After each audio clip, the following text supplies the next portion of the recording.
Hi, my name is Krista, and today we're going to talk about Microsoft for beginners. And when I say Microsoft, I am talking about the Microsoft Suite, which includes Microsoft Word, Excel, PowerPoint, and Publisher. I'm sure many of you have used these in your work life quite a bit and may be very familiar with them. So I'm aiming this presentation at people who do not have a lot of experience with either or any of these and would just like to learn a little more. So we'll start with Microsoft Word. It's a word processing program that you can use to create documents and forms. You can do letters, resumes, proposals, invoices. The sky's the limit. And you can save your documents to your computer or a flash drive. So when you start, basically the ribbon is where everything is that you're going to use in Microsoft Word. The Home tab lets you customize your documents, and you can choose font size, the style, the size of it. You can bold, italicize, and underline things. And you also have access to line and paragraph spacing. You can add bullets or numbering, and you can show the indents and formatting marks on your document. If you're not sure what a particular tab does for you, just hover your mouse over it and you'll see a short description. One thing you will really want to know about is if you click on the backward facing curved arrow that's generally in the top left hand corner, it will undo the last action you did in Microsoft Word. So if you deleted something by mistake, you can get it back. Another thing that you really need to know how to do is spell check and grammar check. So you go to the Review tab, marked with the blue arrow, and click on Spelling and Grammar to check your entire document. Or you can highlight certain text with your mouse, then click on Spelling and Grammar. If you see a red line appear under a word, it may be misspelled.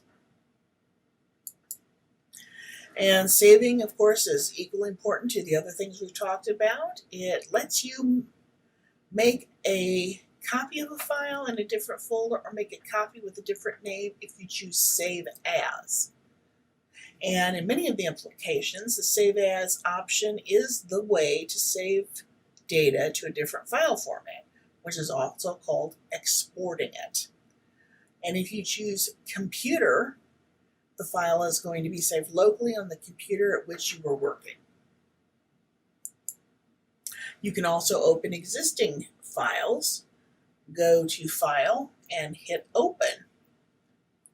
And that you could choose recent documents, you can browse your computer, and if you click Open, you have access to your document to begin working.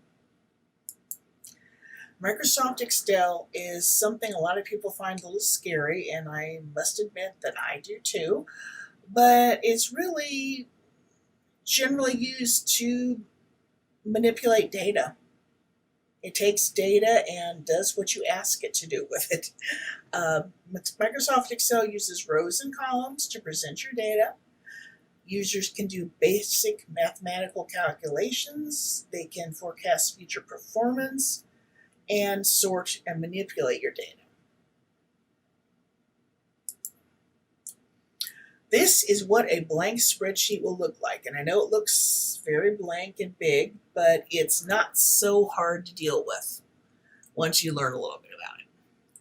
So when you've clicked Blank Workbook, it closes the welcome page you see and then gives you a blank worksheet, which is what this is.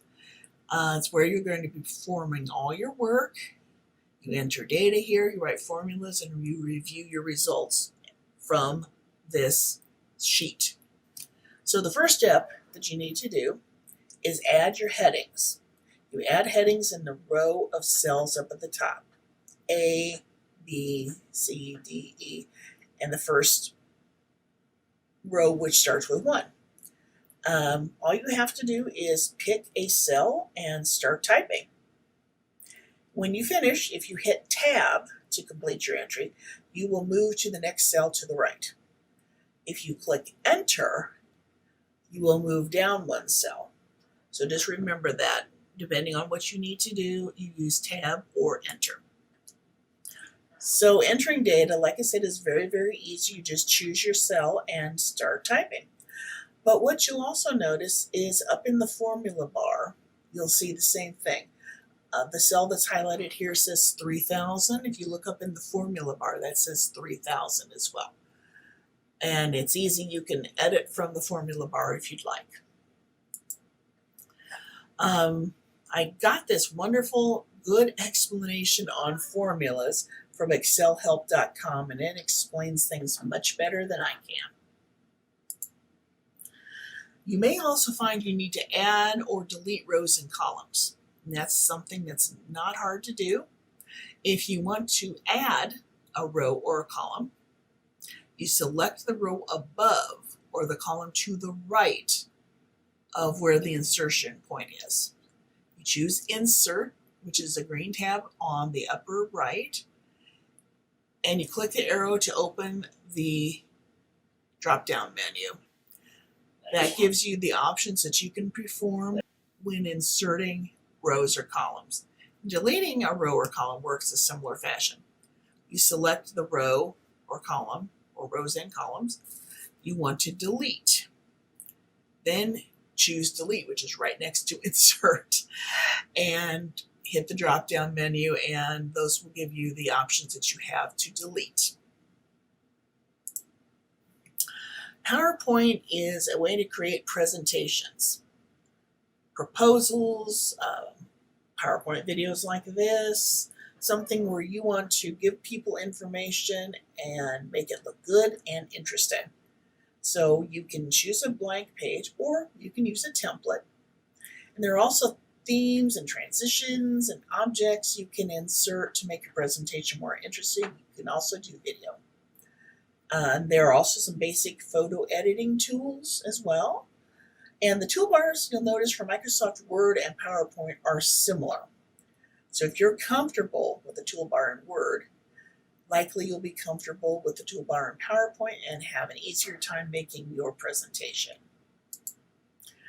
So you need to start at the beginning. You're going to create your presentation. You can choose a blank slide, or you can use one of the themes that PowerPoint provides. Themes contain colors, fonts, and special effects like shadows and reflections. And there are many different ones. There's also a drop-down menu over on the right that shows you more. If you click on the Design tab, you'll view the themes. And once you've decided on one that you like, you'll see a preview of that theme along with your color variations that you can choose from. That doesn't have to be blue. It can be many other colors. All you have to do is choose. So pick a theme you like or pick a color variation, and then you'll get a preview of what that slide will look like. So once you've got your title slide, you need to add more slides to make up a presentation. So click on the Home tab and then click on New Slide, and there's a drop-down arrow there which will show you slide layouts. And these are different things that you can use to make each of your pages of presentation look a little different, keep interest up. And you are not committed to using the same slide layout through all the presentations, so you can mix it up. Oh, adding and formatting text is pretty easy here. If you're starting with a blank slide, you may need to create a text box, which is something that's not hard to do, just takes a little practice. So you go to the Insert tab and then click Text Box. So take your pointer and rest it at the location where you want to place the top left-hand corner of the text box on your slide. That's your starting point. And then drag it to make it as big as you need it to be. You can always adjust it later if it's a little too big or too small. So you start typing in the text box. And if you want to format your text, of course, you highlight it by clicking and dragging over it, and then click the Home tab, which gives you your font, color, size, bullets, alignment of text, bold, underline, and italicize options. Adding shapes is another thing that you might want to do because shapes can accentuate certain items that you want people to notice. Click on the Insert tab and click on the Shapes drop-down menu. And there are lots of different shapes. This is only a portion of them showing here as a drop-down menu to see more. It's very simple to add a shape. All you do is select what you want to add, then go to where you'd like to insert the shape and click. You will get a preview of the shape. You can change its size and you can change the color of it. Make sure you save your presentation on the File tab. Choose Save As and choose Computer to save it to the computer you're using, or save it to a USB drive if you'd like. You can browse to an existing file or create a new file and hit Save. Publisher is for making publications. It's really good for business cards, greeting cards, brochures, and things like that. While you can perform many of these functions with Microsoft Word, Microsoft Publisher is what you want to use for a document that has lots of graphic images along with text, because it can handle them and allows you to manipulate them in a special way. The ribbon in Publisher contains tabs, groups, and tools, as you've seen in all the other toolbars. You have tabs such as Home, Insert, Page, View, Format, etc. And when you click on a tab, you'll find groups that show up and in tabs within the groups that allow you to complete tasks related to the tab. Insert, page design, review, things like that. This ribbon may look familiar to you, and it's similar to the other ribbons that we've seen in Microsoft products. One thing that is different with this ribbon and with PowerPoint that I have found is they contain contextual tabs. And these are special tabs that appear only when a particular object is selected. Generally photos, shapes, things like that. The tabs contain commands specific to whatever object you're currently working on. So you'll see here, there are two. There are drawing tools and text box tools. You won't see that in all of the ribbons. So let's make a brochure. You've been assigned to make one by your boss, and the best way to start is using a template. Click File, click on New, and a search bar will pop up where you can type in the type of template you're looking for. We typed in brochure, and as you'll notice a little lower to the right, there are 46 templates just for brochures. You can use one of these existing templates, or you can use some that you find on the internet. You just need to make sure that it is compatible. Once you find the template that you like, you just start customizing